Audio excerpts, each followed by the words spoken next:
Welcome to this video number 11 about the critical component selection in active filters. Typical it is the capacitor and the opamp.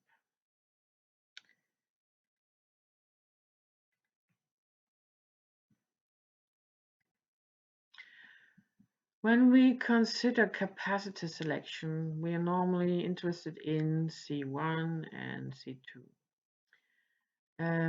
Normally we assume they are ideal and the opamp is ideal, so we would have in this low pass filter this very nice characteristic. But the real components make that the Butterworth characteristic actually behave more than a Chebyshev because we have ripple in the passband. How can that be? Well, if we consider the ideal capacitor, it's just the capacitor value. But if we just use the simplified model of a real capacitor, we have a resistance in it, and we also have, due to the wiring, how it's built up, a parasitic inductance. And then we can see this is actually a series resonance circuit, depending on the frequency. So instead of having one energy storing element, we have suddenly, by the parasitic inductance, two energy storing elements. So the capacitor is not a simple capacitor, it's now a complex capacitor. But this is for higher frequencies. We can also just consider something so simple than if I have to build a filter with identical capacitors here and here, and I take them out of a batch, there is actually a tolerance on that batch. So is it 1%, 5% capacitors? So that will mean that C1 could be that it's not equal to C2. And then I have a difference in the capacitor value. And that can also give and move the poles in the filter. Another issue is the temperature. What is the temperature specification for this low pass filter? Should it go from 0 to 70 degrees for consumer electronics? Or do we have industry applications so that we actually consider it from minus 40 degrees to 125 degrees Celsius? Then the dielectric temperature coefficient can actually play a game with us. It will change the value due to the temperature and could then also lead to that the characteristic of the low pass filter suddenly change from Butterworth to Chebyshev. Yeah, I have touched the parasitic inductance and parasitic resistance, and then we get a more complex model of the capacitor. Let's continue to the next, and that's the dielectric constant of the material inside the capacitor. For decoupling the power supply and voltage dividers, we would use the tantalum capacitors or aluminium capacitors. They are fine for that. But for active filters, we would actually choose the COG type or the X7R type.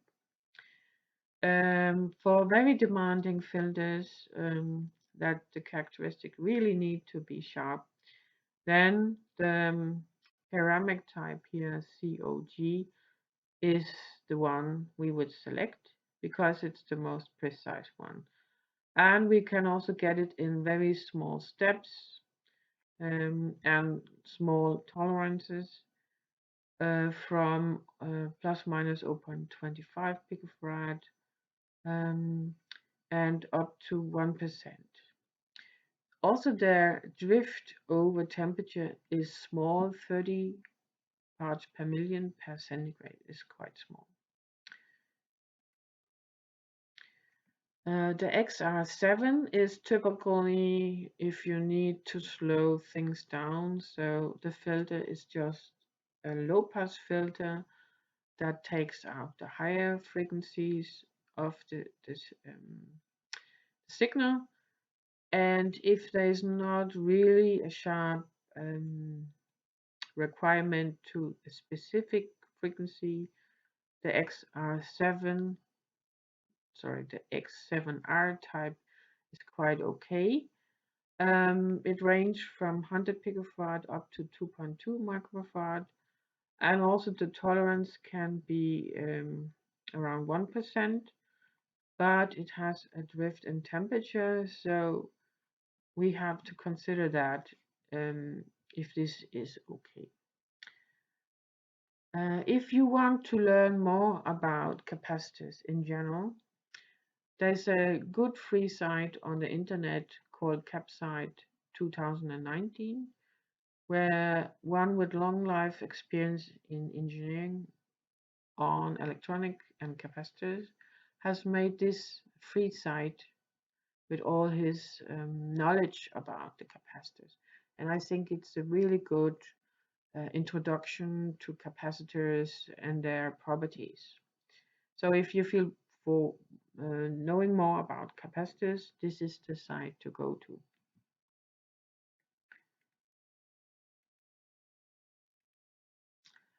Another important component in our filter is the opamp. And normally we can consider an opamp, especially the compensated type, to be modeled as a first order low pass filter with a cutoff frequency from about 3 to 10 Hz. And we see the frequency characteristic of the opamp here. This is the cutoff frequency of it. It's one of the characteristics that it has a typical sloping of minus 20 dB. And it has one specific frequency we're very interested in, and that's the transit frequency, FT here, where the gain of the op-amp is only 1. Here we have dB, so it's 0 dB. When we design these higher order filters, like this second order section, each filter has a peak, and that's due to the Q in it. And we have to investigate each higher Q filter section that there is actually enough room on top of the peak up to the op-amp's frequency characteristic, because we need 40 dB of headroom here.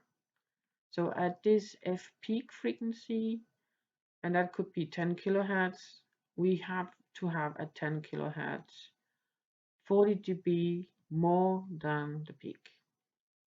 Otherwise, we cannot be sure that the output will be what we think it is. We could actually get an output error. So this is one of the requirements for selecting the op-amp, that this parameter headroom is minimum 40 dB.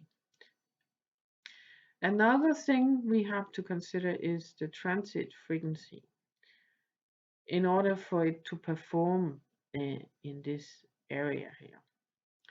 So for first order filters, when we make first order active filters, the transit frequency can be calculated via this equation here in order for us to have enough headroom.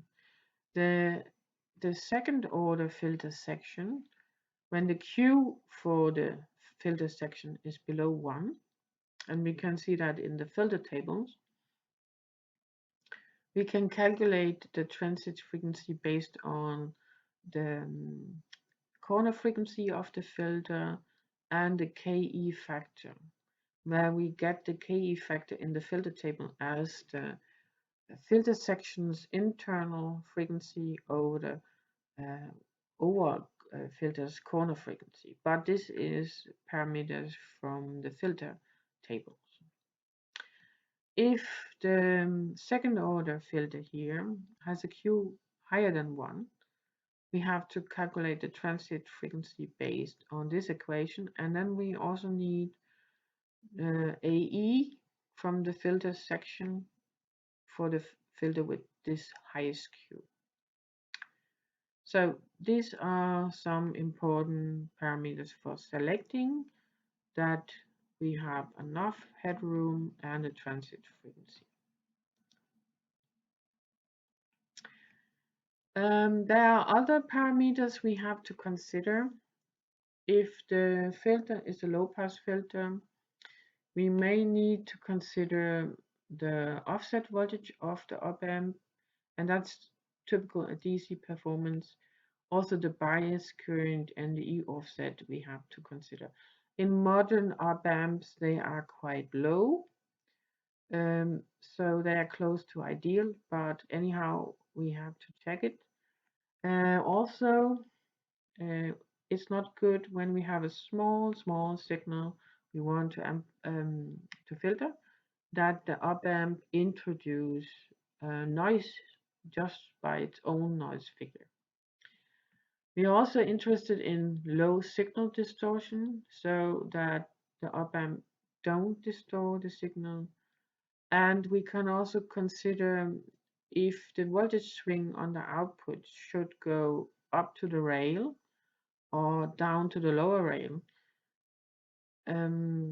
Or yeah, that's the rail-to-rail properties, especially relevant for single supply op-amps, but also op-amps where we could expect a very tight output swing close to the power supply, the positive power supply, and close to the lower ground power supply or the negative power supply. Another important parameter is the speed of the op-amp, also called the slew rate.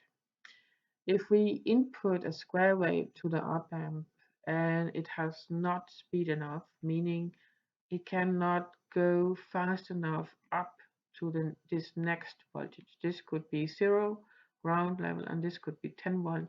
If it cannot jump fast enough up to 10 volt, you'll see it takes a time before it goes up, and that's the first order, a low pass filter. It takes a time, it charge up. It can be modeled like a resistor and a capacitor. So it takes a time before it goes up. And then we call this that the output is limited by the slew rate. This is by a square wave, but if we are applying a sine wave to the input of the op-amp and the output is too slow, we would get a triangle out. So, this doesn't look like a sine wave when we expect a sine wave. And when we measure op-amps and we see the output is more triangular than sine wave, we know that the op-amp is too slow to that frequency.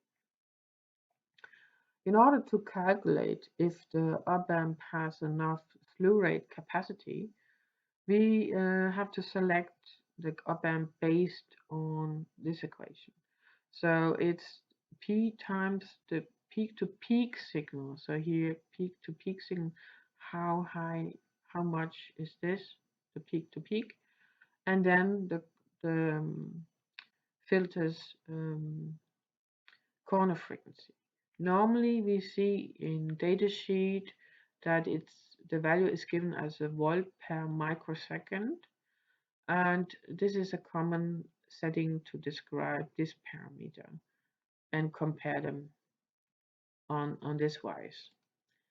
Let's try to calculate an example and select the op-amp based on some parameter. In this example, we have a fifth order 10 kHz Chebyshev low pass filter with a 3D band passband ripple and a DC gain of 2. It has a worst case Q in the third filter section. Here, this is the fifth order. First section is the first order. And then we have two second order sections. And here we can see that the third filter section has the highest Q. And we have also here this value we have to consider. Then we can calculate the transit frequency for this op-amp. So second order filter, the Q is higher than 1. We apply this equation. Putting in the numbers, we have a gain of 2. Here we have the 10 kilohertz and we have a 1. And then the sections Q have here, and then on this way we have a half and 0.25, and we get 70 megahertz. So we have, when we have to select the op-amp for it, we have to go in and find a type that has transit frequency of 17 megahertz. Sorry.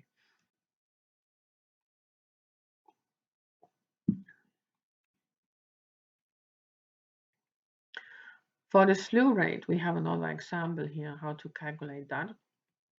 We have an op-amp running on a single supply of 10 volts. We have a 100 kilohertz filter. That means the cutoff frequency or the corner frequency with a 5 volt peak to peak output. And we require then for the op-amp to have at least a slew rate of 1.57 volt per microsecond. Here is just a table of typical op-amps, and we can see the bandwidth that is also translated to the transit frequency. You can see that none of these here actually fit this 17 megahertz from the example before. Only this one could be sufficient. And based on this slew rate, this one goes out because it's too small, but this one could fit, and also the rest of them. So I thank you for watching video number 11 about the critical components in selecting in active filters when we consider a capacitor and the op-amp.